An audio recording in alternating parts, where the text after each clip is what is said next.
కానీ ఈ సినిమా గురించి చెప్పాలంటే నేను రెండోసారి చూసినా ఇప్పుడే కొత్తగా చూస్తున్న సినిమాగా నాకు అనిపించింది. అంతేకాదు జనరల్ సినిమాలు చూస్తా ఉంటే ఎంత త్వరగా అయిపోద్దని చూస్తాము, కానీ ఈ సినిమా చూసినంతసేపు ఇంకెక్కువ ఎంతసేపు చూస్తే బాగుండే అని ఒక ప్రేరణ నారాయణమూర్తి గారు కలిగించారు. అంతేకాదు భరద్వాజ్ గారు చెప్తూ నారాయణమూర్తి గారి వయసును గుర్తు చేశారు.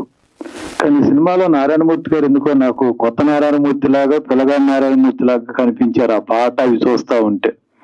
అందుకోసం వాటిని మనం యూట్యూబ్ లో కనుక ప్రమోట్ చేయగలిగితే చాలా లక్షల మంది ఈ సినిమా చూస్తారని నమ్మకం కూడా నాకు కలుగుతూ ఉంది. కాసిం గారు చెప్పినట్టు ఈ సినిమాలో వారు ఎట్లా కనిపించారో మేము కనిపించాం. కిడ్నీలు అమ్ముకునేది, అప్పులు చేసేది, వ్యవసాయ కార్మికులు, రైతులు అంటే మాకు సంబంధించిన కుటుంబాలు ఇప్పుడు విద్య కోసం ఎంత ఖర్చు పెడుతున్నారంటే వాళ్ళ జీవితాంతం అప్పులు తీరనంతగా అప్పు చేస్తా ఉన్నారు.